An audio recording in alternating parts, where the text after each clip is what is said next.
What is going on, dudes and dudettes? It is Deadbolt here, bringing back some more SCP reactions, and today we got The Devil's Deal, SCP-738 by SCP Explained.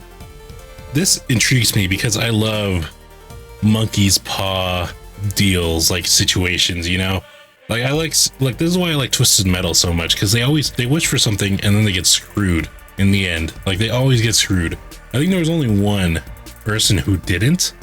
No, there's a few people who don't, like Marcus. I think he's the guy who's in Roadkill, and he just woke up in a hospital bed and found out that it was all a bad dream. But I hope it's like that. Like it's just like somebody who can make deals with people and those deals come back to bite them on the ass. I love things like that. But alrighty, be sure to support SCP Explained, like always, and let's get into it. What would you trade in order to make your deepest desires a reality? How much would you be willing to barter in order to have what you want? Whether it's money, love, fame, or power that you crave, would you bargain your soul to have it? How about your memories? What about the life of another person? If these questions intrigue you, then boy, do we have the deal of a lifetime for you. Well, not us, but rather a certain anomaly who's very, very interested in the art of the deal. We've all heard the old adage of a deal with the devil, meaning a pact with someone potentially shady in order to get what you want. Not only are you compromising your own principles when you make a deal like this, you're also running the risk of that deal coming back to haunt you when it's time to pay the devil his dues. Believe us, the devil always comes to collect. Of course, you've never made a deal with the actual devil, and if you had, it's likely you wouldn't live long enough to warn people not to make the same mistake. But we've all heard the legends, Beelzebub appearing to those in dire need of help and offering them salvation. Shaking that outstretched clawed hand normally results in the desperate person getting what they need, but also agreeing to give Satan something along the lines of their soul or firstborn child, or something. See, okay. I don't know if there's anything in this world that I would value so much that I would bargain my own soul or somebody else's soul. That's the thing. Is there anything for you guys? Leave it in the comments. Like, I can't think, like, because everything that I want in life, I feel like it's achievable. Like, it's realistic. Like, I don't have any like wild dreams to like become ruler of the world and have billions and billions of dollars and like, you know, every car on earth and, you know, fuck every girl, every hot girl on earth. Like, I feel like I'm happier with what I have now, you know? Like, of course I want more in life, you know, like have a decent house and, you know, a car that works, that isn't always breaking down. But like, I feel like I can already achieve that, you know? Like, you just have to budget right and, you know, be patient. Like, it'll come eventually. But like, that's the thing about these deals. Like, people make them even though they could probably already achieve the same thing, unless it's like, you know, like a Ghost Rider situation where he was trying to save his dad. I guess I can understand, but like, you gotta think, would your parents want you to trade your life for theirs? Because I don't have kids, but I wouldn't want them, my future kids, to trade their life for me, you know? So, I don't know. It's a weird thought experiment, I feel, this whole deal with the devil situation. But let's get back into it. The point being that dealing with the devil often extracts a heavy price, and one you might not be so willing to pay if you could see the terms more clearly. Which brings us to SCP-738, also known as the Devil's Deal. Although this SCP has no relation to the actual biblical Lord of Darkness himself, as far as we know anyway, that nickname should paint a very clear picture for you of how this entity operates. Kept in 3 linked containment chambers, SCP-738 is guarded at all times by armed Foundation personnel when not in use. Strangely, for an anomaly with such a terrifying reputation, it appears as an elegant 3-piece set of furniture, the kind you might find in a fancy office belonging to a slick CEO. The set consists of a desk, 1 straight-back chair, and another more extravagant office chair, styled to look like a throne, all featuring brass detailing and exquisite velvet padding in a deep royal purple. When kept apart, is it like a these Mr. objects seem Deeds to be little situation? more than just expensive pieces of office furniture, examples of quality craftsmanship that would likely cost you an arm and a leg to afford, but nothing overtly sinister or anomalous, until that is, the three pieces are put together and you take a seat. If someone sits down opposite the throne within the desk between them, then they had best be ready to bargain, because once you sit down, you will find yourself faced with an anomalous entity across from you on the throne. While many of the D-classes the Foundation has placed before this entity have described it as being charming or even seductive, descriptions of the entity's appearance varies wildly between subjects. In fact, it would seem that the entity deliberately appears differently to everyone that sees it, their very own personalized devil with which to strike a deal. After all, this business is personal. Additionally, the entity cannot be observed by anyone except for those sitting in the anomalous chair of SCP-738. That's pretty funny. I would record that and put it on Instagram and make fun of him. Oh, look at this idiot. He's talking to himself. For anyone not sitting in the special chair, the most they'll see of the entity is the throne shifting as it leans backwards or sits up. It isn't interested in being seen by anyone who isn't part of the transaction. This entity is clearly quite the negotiator and doesn't waste any time in getting to the meat of the conversation. During tests by the Foundation, recordings have been made of the entity's voice, making all manner of enticing offers and promises to whomever is sitting before it. That's wild. I think that's a first, that like there's something you can't see in the SCP universe, but you can still hear it. Like usually it's just like they just don't exist at all in the universe until certain criterias are met.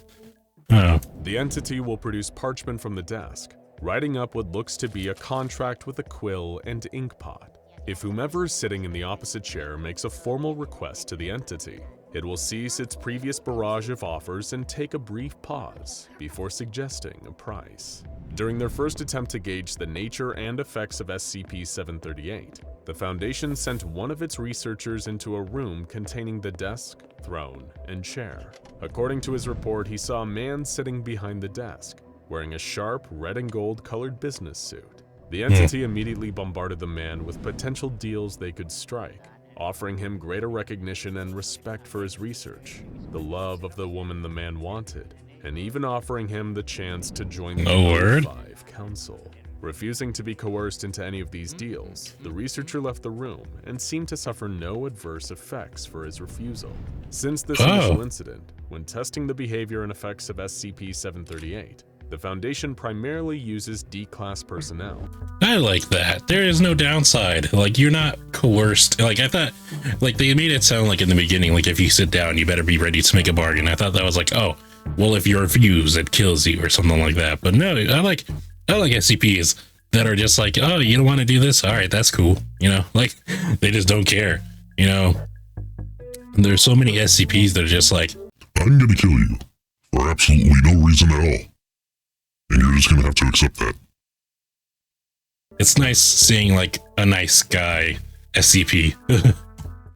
As we all know by now, these personnel are considered disposable, having been recruited from prisons around the world, and ones testing SCP-738 are fitted with an explosive collar, just in case. In one instance... But what if they make a deal with that SCP just specifically for the explosive collar to malfunction and not work, and also they get teleported outside of the SCP's the SCP Foundation's jurisdiction? Got you there, didn't I? And then he's probably gonna get hit by a car as soon as he gets there. You know, he gets his freedom and then he dies. One of these Class D personnel placed before the SCP-738 entity reported that this time, it had taken on the appearance of a beautiful, seductive woman. During the initial that's very beautiful made by the and seductive. SCP-738 entity, the inmate was offered his freedom. The price of freedom is often high, but the Class D may not have been expecting the price to be the death of his best friend. Damn. The inmate agreed See, I couldn't do that. to the deal he'd been offered and vanished shortly after. 5 hours later, though, he was recaptured by Foundation personnel. When another member of Class D personnel, a non-native English speaker, sat down to bargain with SCP-738, the entity communicated with him in his first language. Their deal, while similar to the previous test, used more specific wording. The Class D inmate asked for the power to never be held in a cell again, rather than just for freedom. The price asked for by the SCP-738 entity this time was every memory of the man's mother. After he accepted, an incident broke out which resulted in the inmate's death, as well as that of 12 Foundation guards. I figured. The next test the Foundation conducted into the effects of SCP-738 involved yet another Class D, this time utilizing an inmate with dyslexia and a mental disability. It reported that the entity appeared to take the form of a large pink rabbit. Once again adapting to the subject before it, the entity drew crude pictograms on its parchment, trying to convey a deal to the latest Class D to sit across the desk from it. There were a few words scattered about the page. This SCP is persistent. Mostly unrelated insults aimed and at creative. the intelligence, or questioning the man's understanding of the deal the entity was proposing. The entity offered the man a sloppy Joe, stating the price to be Mopsy, the name given to a toy that the inmate had smuggled into the Foundation and been allowed to keep. Upon accepting the deal, a fine china plate appeared in front of the man, with the promised sandwich upon it. The man quickly finished the food that the entity had provided, only to become distressed when he realized that Mopsy had vanished. Shortly after the test had concluded, Foundation staff issued the Class D with another toy identical to the one that had been bargained away from him. However, as soon as he named the new toy Mopsy, it too disappeared. Oh no! Once again, causing the inmate a great deal of emotional distress. Further testing found that there was little that could damage the furniture of SCP-738. Foundation used the claw. even tried exposing it to explosives to no effect. Or that bike. Despite appearing to be crafted from mahogany, neither the desk nor the chairs were able to catch fire and burn.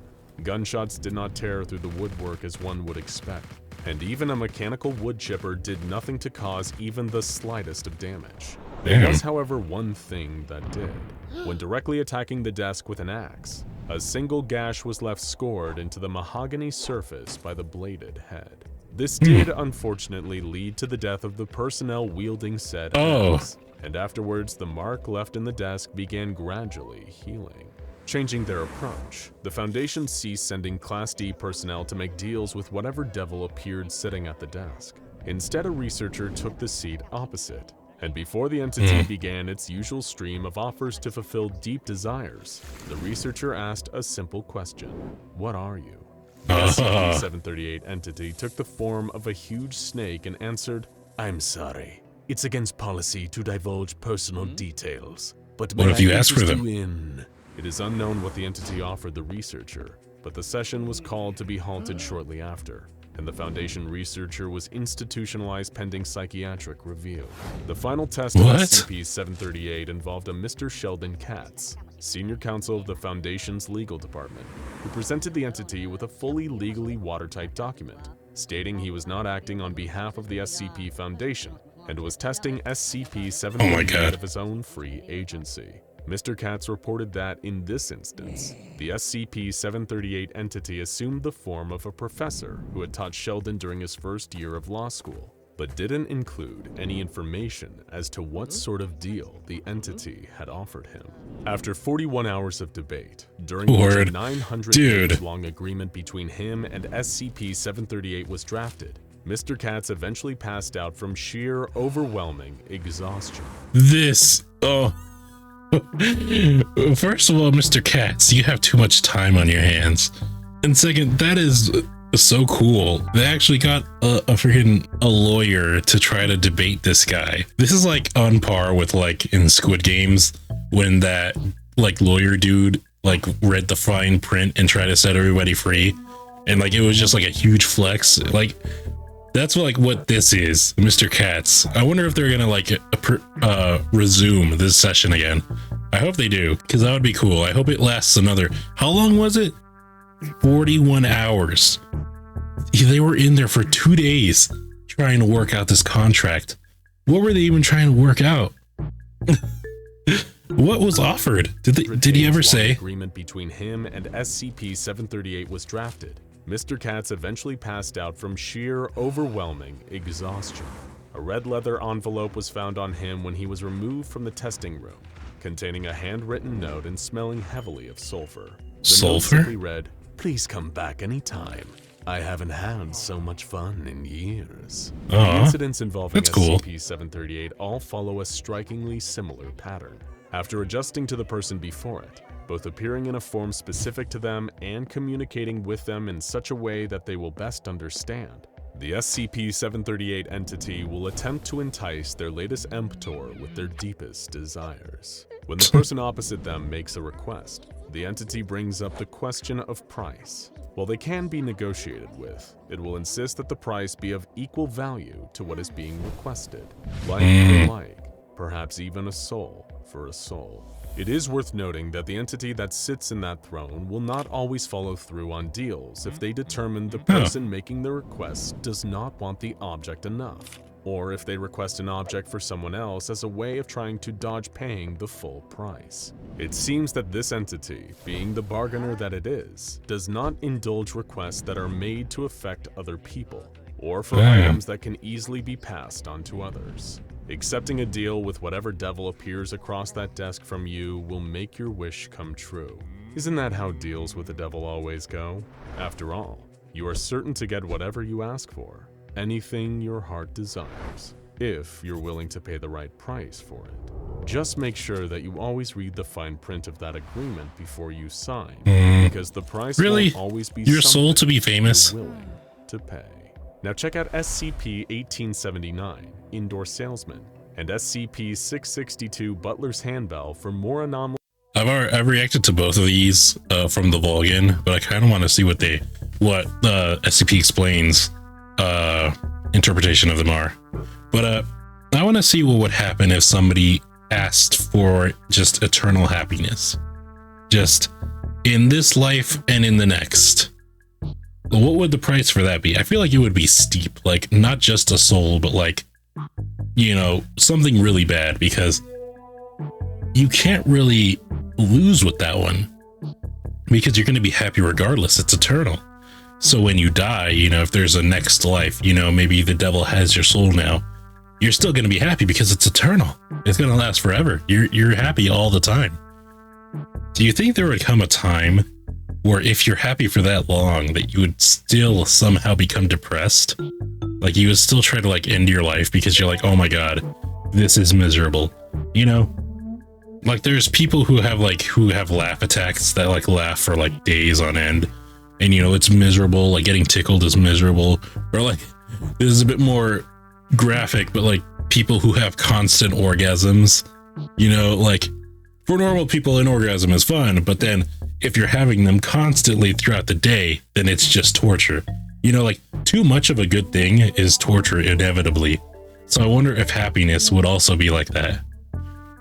But either way, this SCP was still very interesting. I love, like, this is exactly what I thought it would be. Devil's deals, they come back to bite them. And I thought the things people asked for and like the way it can communicate was also interesting. My favorite is still the bunny. This is such a cute little bunny. But alrighty guys, be sure to support SCP Explained for this wonderful video. Thank you guys for watching. Hope you guys enjoyed. Be sure to leave a like, comment, and subscribe. Any feedback would be greatly appreciated, and I will see you guys in the next video. Stay safe, everybody. Bye-bye. I see her rolling up, Uber black Cadillac, high heel boots and a sexy body full of tats. Baby's bad, oh baby's hella bad. After her there ain't no coming back. Wanna take a run at that. I think she's feeling me, turn it up a few degrees. My imagination of her body gets the best of me. Oh gosh, she's such a tease, bitten lips, bruised knees. I'm addicted to her, need her touching me, cause she got a bad little waist. And we tearing down this place off the liquor that we chase. Casamigos to the face, baby, I don't need no space.